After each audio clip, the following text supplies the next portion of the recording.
नमस्कार, आवाज समाचार में आपका स्वागत है। मैं हूं मनोज श्रीवास्तव। सस्ता हेल्थ इंश्योरेंस के लिए अभी आपको और इंतजार करना पड़ेगा।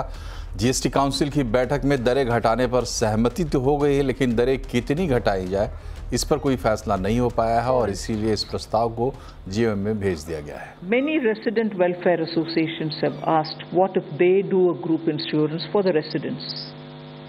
What happens to group insurance of companies? What happens to senior citizens? What happens to life insurance as opposed to term insurance? There are also requests already in the Commission to deal with medical health related situations, mental health related situations, not medical, mental health related situation also was a separate agenda, but that got clubbed to this. So the insurance related matters, the Council felt, because of the various dimensions which came in, which I've just narrated to you, it might be worth a group of ministers to very quickly look into it, and by end of October, if they came in with their suggestions, the November GST meeting could take a call on that. So a new GOM, which is essentially the same GOM as rate rationalization GOM, but for this limited purpose, newer members join in, and only for this limited purpose they will submit a report before end of October.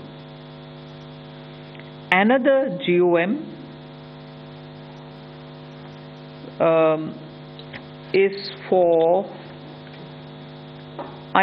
let me tell you a background for it. We had discussed about the compensation cess, and it was understood, and it is clearly till March 2026 is when we can collect the compensation cess, which is the extended compensation cess. The extended compensation cess is being collected to repay the back-to-back loans which were taken and also to service the interest on it. Now, earlier also it was indicated, but even now I would indicate probably by January 2026 itself we will be clearing the back-to-back loan and the interest, and therefore till March, which is about 2 months of compensation cess which would be left over, but compensation cess ends by March 2026.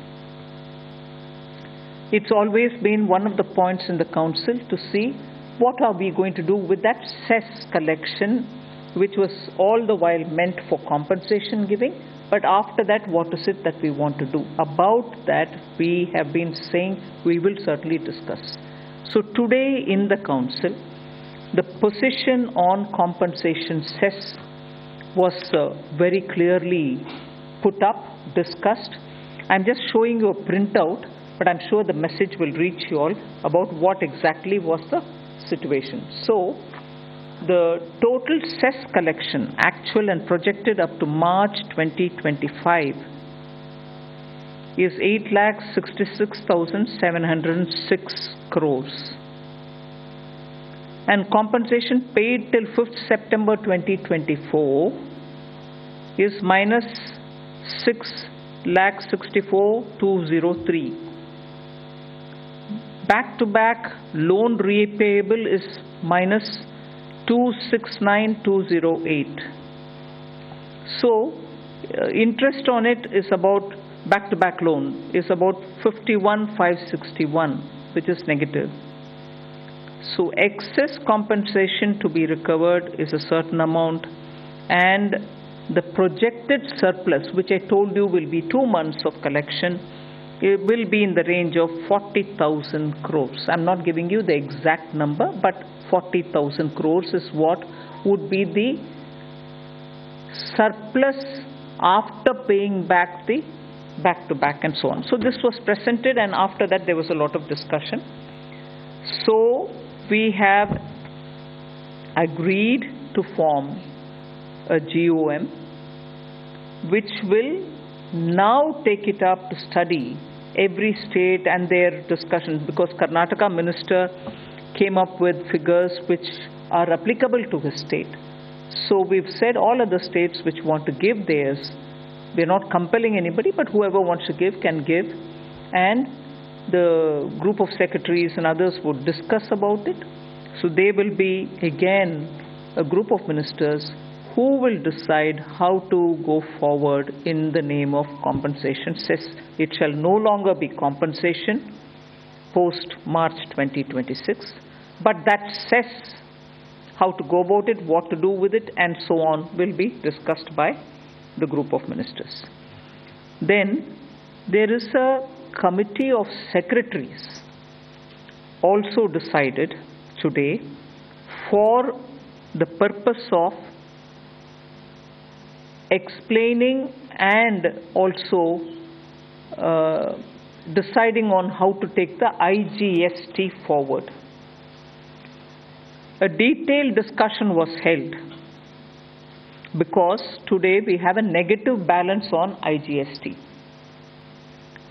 So in this regard, the Council decided that to finalize the way forward, a committee under the chairmanship of the Additional Secretary Revenue will be set up with officers of both state and center.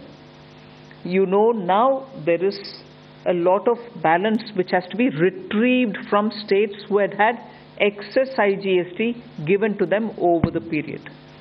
So to discuss that, there will be a committee of secretaries who will explain how this whole thing has worked. There was also this request again from Karnataka Finance Minister that the formulation, the modus operandi of IGST, how it works, how it is calculated, how it is used for deploying resources, may again be explained to whoever wants. There is no compulsion that everybody. Some ministers felt that they would want to understand it better. So Revenue Secretary would have informal meeting as and when they want. Not in person, whoever wants it, they can come on a video and talk to him to understand how IGST works.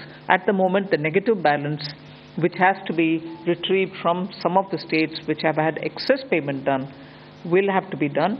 But the committee of secretaries, committee of officers will decide on to take it forward as to how. And that will have officers both from the center and state.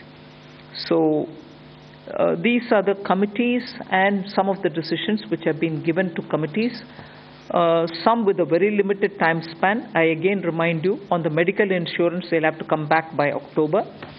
So on the, there was one more which they have to come back by October, IGST. On the IGST, the secretary, the committee of officers will have to come back. Then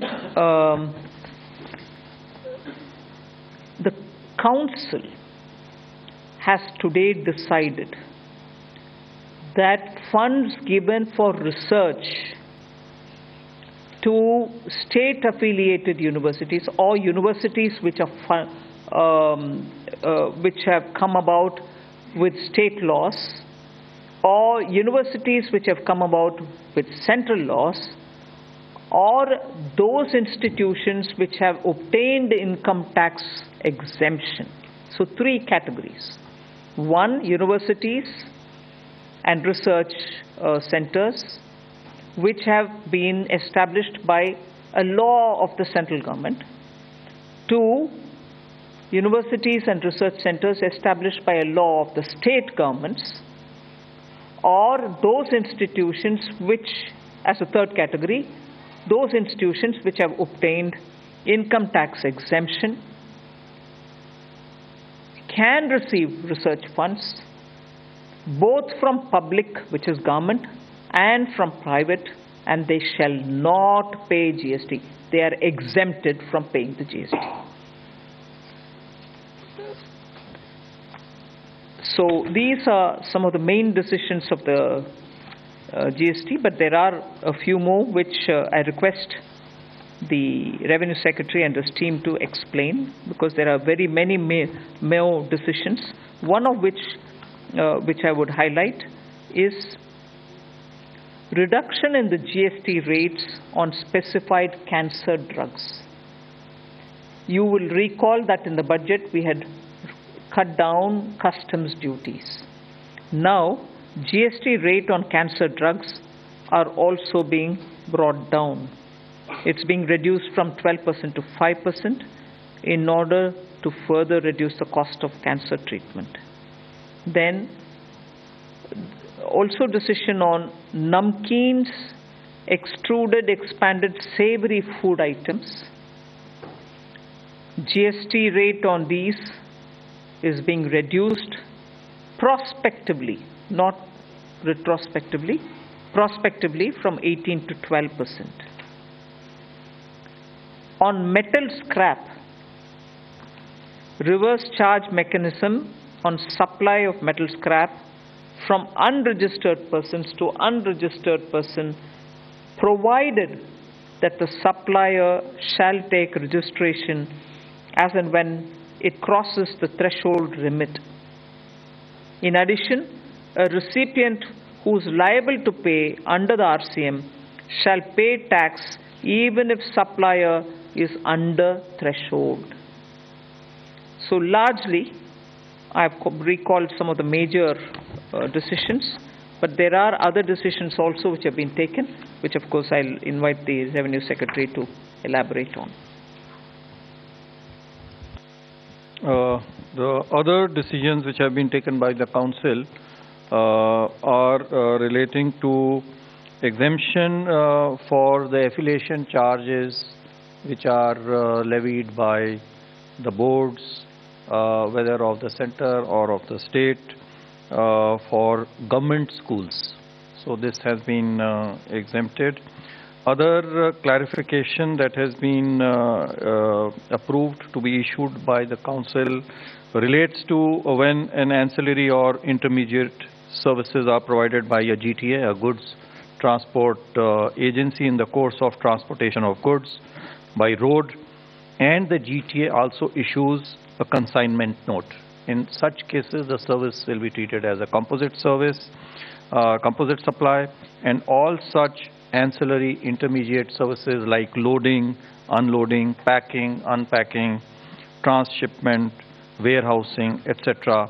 will be treated as part of the composite supply, attracting the rate of supply for GTA. Then there was another decision which was taken to bring in renting of commercial property by unregistered persons to a registered person under RCM, under reverse charge mechanism. I may mention over here that already residential property, when it is rented by a registered person from an unregistered person, is already at RCM, under RCM, and so this anomaly has been corrected by this decision.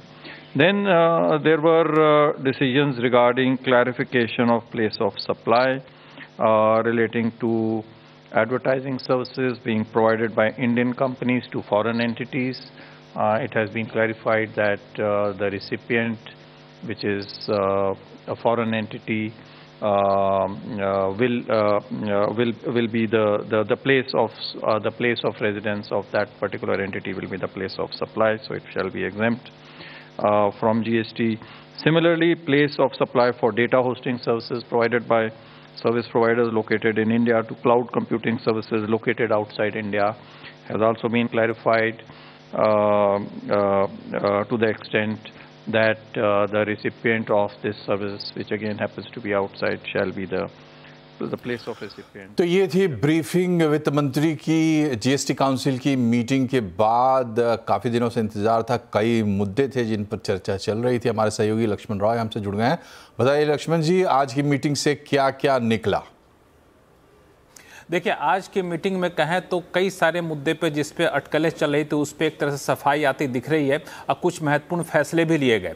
सबसे महत्वपूर्ण मामला था GST rate rationalisation को लेकर के। अभी GST की अलग अलग 5 दरें हैं, उसको कैसे कम की जाएंगी, उसको घटाकर 3 किया जाए, 4 किया जाए, 2 किया जाए, इस पे मामला था। तो इस पे एक ग्रुप ऑफ मिनिस्टर्स बना हुआ था। उस ग्रुप ऑफ मिनिस्टर्स ने अपनी स्टेटस रिपोर्ट सौंपी है कि आखिर अब तक क्या क्या हुआ है।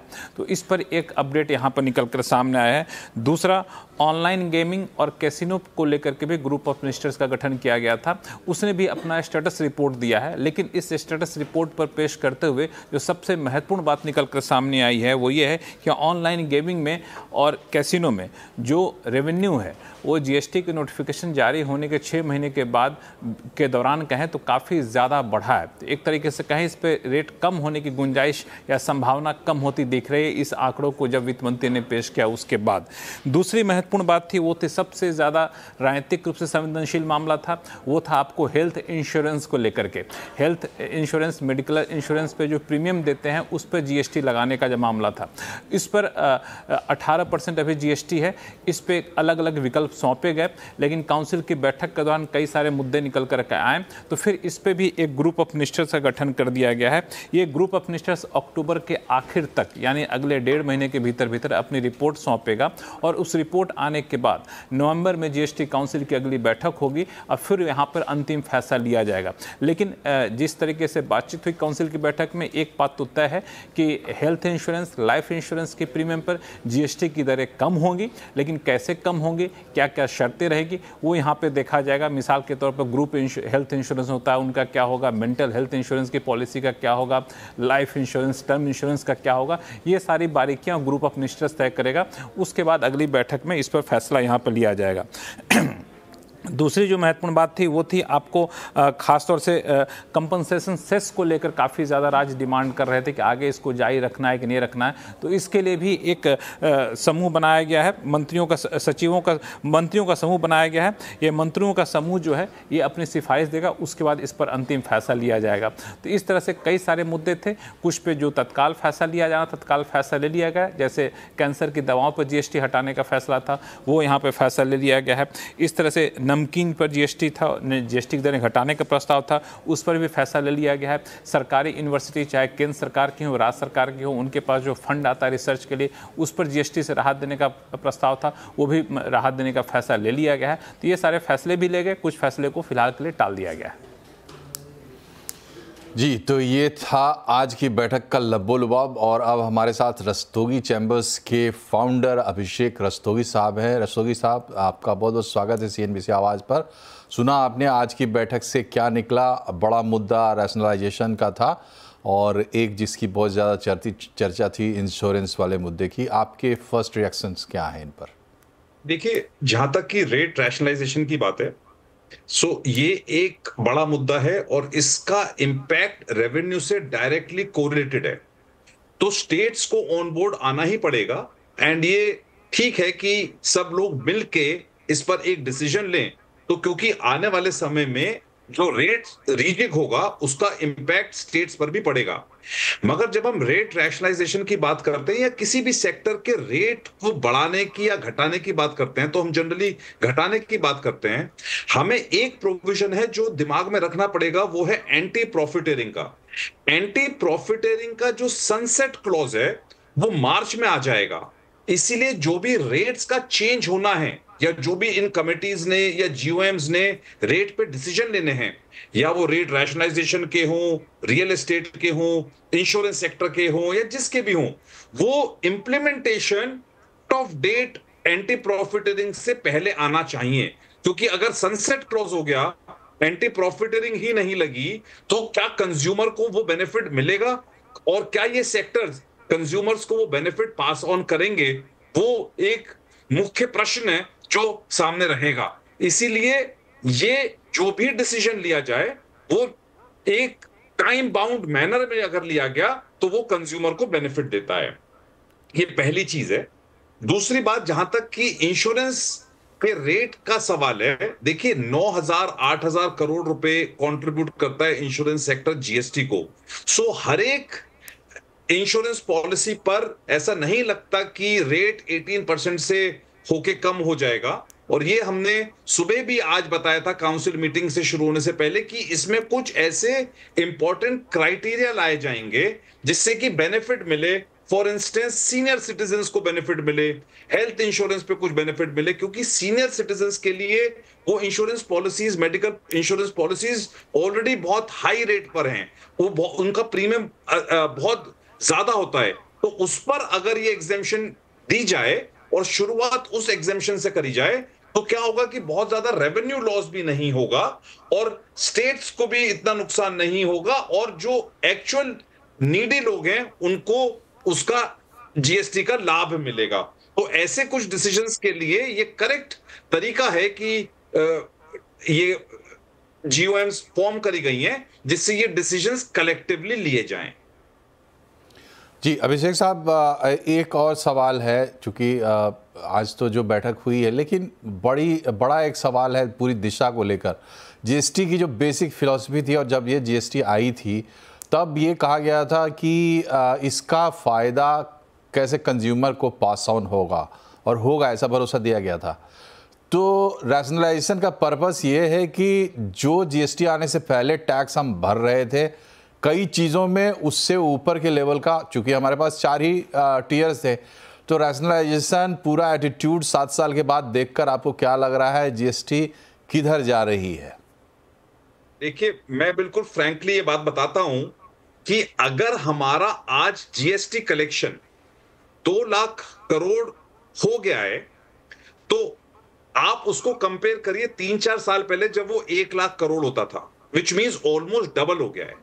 तो इसलिए अब ये बिल्कुल विजिबल है कि हमको ये टैक्स रेट थोड़ा कम करना चाहिए। जो 18% रेट है, स्पेशली अगर आप सर्विसेज देखोगे तो 18% का रेट सर्विसेज पर एक बहुत हाई रेट है। वो इंश्योरेंस पॉलिसी हो, जनरल इंश्योरेंस हो, कार इंश्योरेंस हो, मोबाइल बिल्स हो, ये बहुत सारी ऐसी बेसिक नेसेसिटीज हैं जो एक मिडिल क्लास फैमिली हो चाहे कोई भी हो वो इस्तेमाल करता है। 18% टैक्स कुछ इन सर्विसेज पर बहुत ही महत्वपूर्ण रेट है, बहुत ही हाई रेट है, जो कि कटौती होना ही चाहिए। अब एक नया रेट तो आ नहीं सकता, 12 और 18% को मर्ज करना पड़ेगा। तो इस रेट को ऐसा मर्ज करना चाहिए कि जो हमारी सर्विसेज हैं या जो हमारी बेसिक नेसेसिटीज हैं जो आज 18% पर टैक्स होती हैं, उसको कम करा जाए। सो यही रेट रैशनलाइजेशन का एम होना चाहिए कि अगर थोड़ा सा रेवेन्यू कम भी होता है तो उसके साथ इन्फ्लेशन कम होगा, कंजम्पशन बढ़ेगी, और कंजम्पशन बढ़ेगी तो हो सकता है। रस्तोगी साहब, मेरी आवाज आ रही है? हाँ जी लक्ष्मण जी, रस्तोगी साहब मेरी आवाज़ आ रही है? मैं लक्ष्मण बोल रहा हूँ। मेरा सवाल ये है कि ऑनलाइन गेमिंग और कैसीनो पर जो स्टेटस रिपोर्ट जीओएम ने सौंपी है, उसमें सबसे बड़ी बात ये कहेगी कि ऑनलाइन गेमिंग में रेवेन्यू 412% बढ़ा है और कैसीनो में भी रेवेन्यू में अच्छी खासी बढ़ोतरी हुई है। इस स्टेटस रिपोर्ट के आने के बाद आपको लगता है कि किसी भी सूरत में सरकार अब जीएसटी की दरें इन पर कम करने पर विचार करेगी? लक्ष्मण जी देखिए, मैं आपको बताता हूं, जहां तक कि ऑनलाइन गेमिंग का सवाल है, हम भी सुप्रीम कोर्ट में बहुत सारे पिटिशनर्स के लिए ऑनलाइन गेमिंग पर आर्ग्यू कर रहे हैं। हमारी आज जो सुप्रीम कोर्ट में याचिका है उसमें हम 18% और 28% पर बिल्कुल भी डिस्प्यूट नहीं करना चाहते। हम तो कहते हैं कि अगर गवर्नमेंट 28% लगाना चाहती है तो लगाए। हमारा डिस्प्यूट ऑनलाइन गेमिंग पर वैल्यूएशन को लेके है। क्या जो ऑनलाइन गेमिंग का प्लेटफॉर्म रेवेन्यू है, अगर वो 40 रुपए है और 4 प्लेयर्स कंट्रीब्यूट करते हैं 400, तो मुख्य प्रश्न ये उठता है कि क्या 18% या 28% 40 रुपए पे लगना चाहिए, 400 रुपए पे लगना चाहिए? वो हमारा अहम मुद्दा है सुप्रीम कोर्ट में। मगर जहां तक कि ऑनलाइन गेमिंग की बात है, अब ये भी हो रहा है कि जो फॉरेन गेमिंग प्लेटफॉर्म्स हैं उनको भी गवर्नमेंट ने बोला है कि हम आपको ब्लॉक कर देंगे। इसलिए बहुत सारे जो फॉरेन गेमिंग प्लेटफॉर्म्स थे उन्होंने भारत में रजिस्ट्रेशन लिया है, और उसकी रजिस्ट्रेशन की वजह से भी हमारा जीएसटी कलेक्शन बढ़ गया है। 18% वर्सेस 28% से तो कलेक्शन बढ़ा ही है, मगर जो फॉरेन प्लेयर्स थे जो आज तक इंडिया में कंप्लायंस नहीं कर रहे थे, जब इंडियन गवर्नमेंट ने बोला कि हम आपको ब्लॉक कर देंगे, वो टैक्स कंप्लायंस देश में बढ़ गया है, जिसकी वजह से भी ये हमारी कलेक्शन बढ़ी है। मगर अगर आप देखेंगे जो ये अमेंडमेंट आया था अक्टूबर 23 में, उससे पहले भी जो टैक्स पे कर रहे थे ऑनलाइन गेमिंग कंपनीज, वो अपने रेवेन्यू पर ही पे कर रहे थे, वो पूरे वॉलेट अमाउंट पर पे नहीं कर रहे थे। तो वही प्रश्न आज उठता है कि अगर गवर्नमेंट आज टैक्स कलेक्ट करना चाहती है 28%, तो क्या वो ऑनलाइन गेमिंग के रेवेन्यू पर करना चाहती है क्या वो पूरे अमाउंट पर करना चाहती है? और अगर वो पूरे अमाउंट पे करना चाहती है तो ये तो जो चेंज आया है वो अक्टूबर 23 से आया है। तो अक्टूबर 23 से पहले का जो अमाउंट, जो रेवेन्यू है कंपनीज का, क्या उस पर भी वैल्यूएशन पूरे बड़े अमाउंट पर होगी कि वॉलेट अमाउंट पर होगी, या फिर केवल उस अमाउंट पे होगी जो हमारा रेवेन्यू होगा? ये प्रश्न अभी भी रहेगा और वो सुप्रीम कोर्ट में ही डिसाइड कर पाएंगे कि क्या ये वैल्यूएशन ग्रॉस अमाउंट पे लगेगा या नेट अमाउंट पे लगेगा। जी, तो ऑनलाइन गेमिंग का भी मसला काफ़ी उलझा हुआ है और रस्तोगी साहब ने एक जो बड़ी बात कही, रस्तोगी साहब थोड़ा उसको और क्लैरिफाई कर दें। आप सनसेट क्लाउज जो बोल रहे थे एंटी प्रॉफिटियरिंग का, आम दर्शकों को ज़्यादा समझ में आ जाएगा कि मार्च में क्या होने वाला है, और क्या आप कह रहे हैं कि रैशनलाइजेशन पास ऑन नहीं होगा कंज्यूमर को, अगर वो हो गया तो? देखिए, जब जीएसटी आया था तो बहुत बड़ा ट्रांजिशन हुआ और गवर्नमेंट ने कहा कि अगर हम कहीं पर भी टैक्स कम करते हैं जीएसटी की वजह से, या कम होता है, आपका क्रेडिट बढ़ता है, तो उसका बेनिफिट कंज्यूमर को जाना चाहिए। वो बहुत सारी कॉन्स्टिट्यूशनल वैलिडिटी की रिट्स कोर्ट में गई, जिसमें ये क्लैरिटी नहीं थी कि ये कंप्यूटेशन क्वांटिफिकेशन का कैसे होना चाहिए। तो वो दूसरा एस्पेक्ट है जो कोर्ट्स में आज लड़ाई चल रही है कंपनीज की। हमारा कहना यह है कि क्योंकि गवर्नमेंट की इंटेंशन बहुत क्लियर है कि जब भी टैक्स कम हो उसका बेनिफिट कंज्यूमर को जाना चाहिए। सो फॉर इंस्टेंस, अगर आज life insurance policy senior citizen के लिए लेट्स से रेट 18% से कम करके 5% करा जाए, तो जो पॉलिसी 10,000 रुपए की है उस पर 18% ना लग के 5% लगना चाहिए।